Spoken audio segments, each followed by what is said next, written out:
Hey everyone, Zach here with World of Game Design, and today we're going to do another RPG review, this time about Lost in the Deep.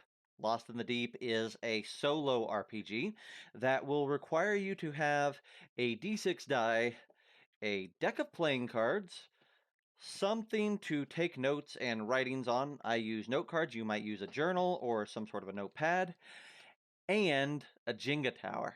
If you're like me and you don't have access to a Jenga tower, don't want to go buy one, I'll put a link in the show notes. I found a way that you can play Jenga through your web browser, and that makes this a whole lot easier and doesn't require you to set that up.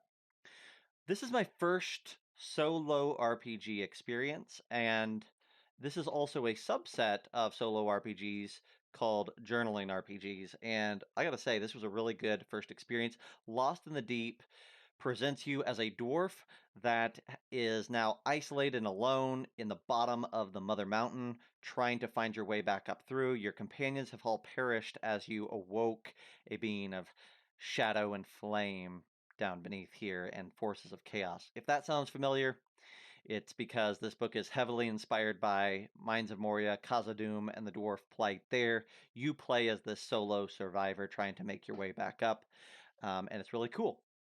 I'm not going to get into all the parameters of what can happen and how to play the game, but just so you have some overview, first off, I really like this game. It's a hard recommend for me, and also I played through, writing in, playing through, and got to the end in about an hour. Depending on how much writing and how much you get into it, you might go, one or two times that. You might even, 2 hours, 3 hours to play through, or depending on how unlucky your dwarf is, you may die very, very quickly in the mine. So this is an experience that probably would last between 30 minutes and an hour and a half, 2 hours for most folks. Um, give you an overview on how it works. You're going to need a d6 die, a deck of playing cards, like I said, and the Jenga tower. Every day you're going to roll a d6 die, and that number that pops up is how many cards you're going to draw from the deck for that day. Each time you draw a card, you're going to reference that card's details in the book. And those details are going to be things like you have to cross a chasm and a bridge that's going to fall apart, or you hear war drums, or you hear whispers that you're not sure if they're actually whispers or if they're your sanity slipping. Stuff like that.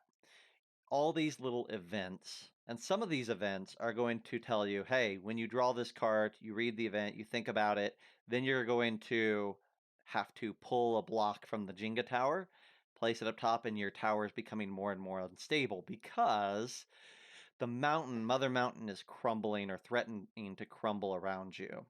And the Jenga tower is representative of that. So if ever the Jenga tower falls, it doesn't matter how healthy your dwarf is at that point, you lose the game.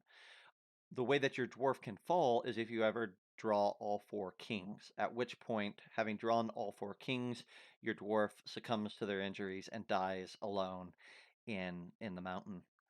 The way you win, or the way you escape, is you have to draw the Ace of Hearts, and then that basically allows you a percentage chance of progressing towards escape every day. It's not a very high chance. You're likely to die in the mountains still, but drawing that ace gives you the opportunity of finding the stairs, of finding the correct pathway to escape. So every day you're going to be rolling the dice, drawing a number of cards, referencing what those events are, how many times you have to pull up block from the Jenga tower and reset it, hoping it doesn't collapse, hoping that you don't draw those kings. There's a lot of suspense and tension there. And then at the end of each day, you are encouraged then to write a journal entry as that dwarf as he's recording the annals of the exploration into the mountain, kind of recounting the events of that day. I stuck to note cards for my recount because I felt like that would relegate me to a very quick diary and make sure that I played through it in a reasonable amount of time. Like I said, it took me about an hour to play through.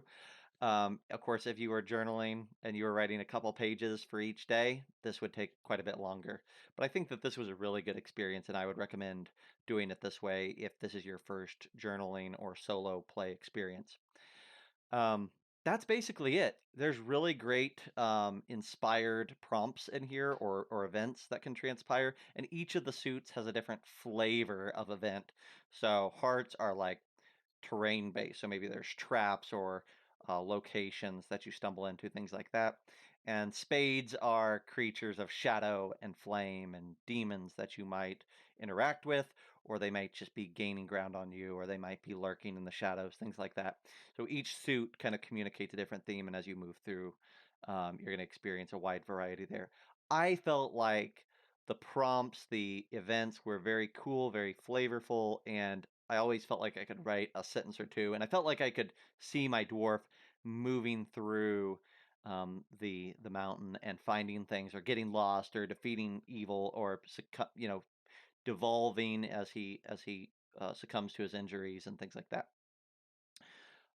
I cannot recommend this enough, especially if you are an RPG enthusiast, but you don't have a gaming group that you meet with regularly. I think this will be a great experience, and probably other books like it will be a great experience to like keep you enthused about it. And I think that if you're a writer or you fancy yourself a writer, um, you will absolutely adore something like this. 100%. I don't really have anything bad to say about it, except that requiring a Jenga tower means that this might not be the easiest access point for everybody. But again, I've got you covered. Put that in the links. Uh, Again, hard recommend. Good job, Diogo, with this. Good job, Exalted Funeral, for carrying it. And this gets a full recommend from me. That's going to do it for this review. Thanks a lot, everybody. And until next week, we'll see you next time.